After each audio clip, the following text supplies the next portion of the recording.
படப்பையில நீங்க ஜஸ்ட் இந்த சைட்ல இருந்து ஒரு 1.5 கிலோமீட்டர் வெளியே வந்துட்டீங்கனாலே உங்களுக்கு ஹாஸ்பிட்டல் வசதி இருக்கு. ஓகே. இது இல்லாம நம்ம சைட்டுக்குள்ளேயே ஸ்கூல், ஹாஸ்பிட்டல் உங்களுக்கு எல்லாமே நம்ம சைட்குள்ளேயே ப்ரொவைட் பண்றோம் ஓ கிளையண்ட்காக. மேடம், சிட்டில வந்து எவ்வளவோ அம்யூனிட்டிஸோட ப்ராப்பர்ட்டிஸ்லாம் இருக்கு மேடம். நாங்க ஏன் படப்பையில வாங்கணும்? ஒரு ரெசிடென்ஷியல் ஏரியாவை சூஸ் பண்ணுறீங்க அப்படின்னும்போது கண்டிப்பாக படப்பை தான் பெஸ்ட் லொக்கேஷன்ஸ். ம்.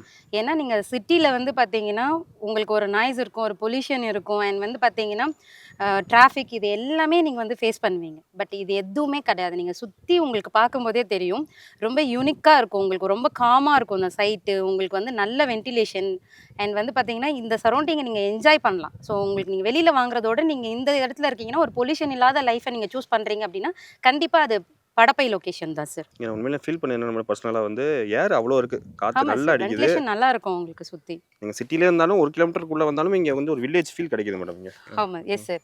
பட் ஆனா நீங்க சிட்டிக்கு ஈக்குவல் தான் சார். இது வந்து படப்பைன்றது ரொம்ப இன்டீரியர்ன்னு கிடையாது. ஓகே, உங்களுக்கு ஓகே. வந்து பார்த்தீங்கன்னா, ஜஸ்ட் உங்களுக்கு 8 கிலோமீட்டர் தான் படப்பை டூ ம். தாம்பரம்.